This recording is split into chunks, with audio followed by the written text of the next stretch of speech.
ng inyong mga unan ay sunod-sunod na swerte at pera ang darating po sa inyo. So gagamit lamang po tayo dito ng isang pirasong bawang. Ang bawang ko is a very powerful tools para tanggalin po ang lahat ng mga negative energy na pumapit po sa ating katawan. Isa po kasi sa dahilan kung bakit hindi po makapasok ang swerte sa ating buhay is meron po tayong daladalang mga negative energy or blockages. Kapag sinaming blockages, ito po ay mga harang. Matagal na po nating dala-dala ang mga harang na ito sa ating katawan, kaya hindi po makapasok ang swerte sa ating buhay. So sa pamagitan po ng bawang na ito, aalisin po natin ang lahat ng mga kamalasan na yan para makadaloy na po na maayos ang swerte sa ating buhay. Mababalatan lamang po natin ang bawang na ito. Mas effective po kasi kapag binabalatan po siya.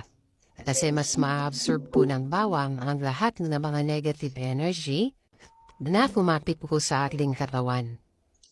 So yan guys, binabalatan ko na po siya. Make sure na matanggal niyo po lahat ng balat na ng bawang na ito. And then kapag natanggal niyo na po siya, ilalagay po natin ito sa ilalim ng ating mga unan. Lahat mananatili po ito sa ilalim ng ating mga unan sa loob po ng 7 days.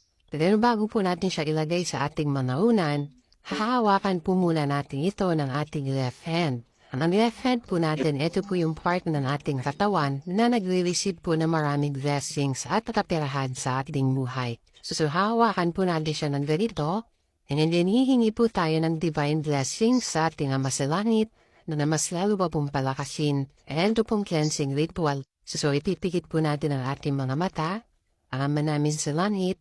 Hinihiling ko po sa inyo na i-cleanse niyo po ang buong katawan ko sa pamamagitan po ng bawang na ito para maalis na po ang lahat ng kamalasan na dumikit po sa aking katawan at para makadali na po ang swerte papapunta po sa aking buhay.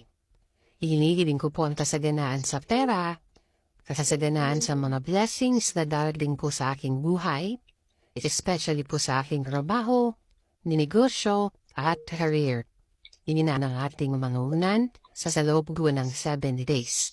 Sa mga viewers naman po natin na hindi po masyado gusto ang amoy ng bawang na ito, pwede naman po kayo pumuha ng lalagyan ito. Pwede niyo po siyang ilagay sa plastic pouch and then lagyan niyo lamang po siya ng konting butas para masusurb po talaga ng bawang ang lahat ng mga negative energy sa ating katawan habang tayo po ay natutulog.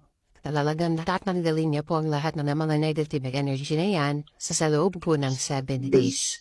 And then after 7 days, itatabo na po natin ang bawang na ito dahil na-absorb niya na po ang lahat ng mga negative energy sa ating katawan.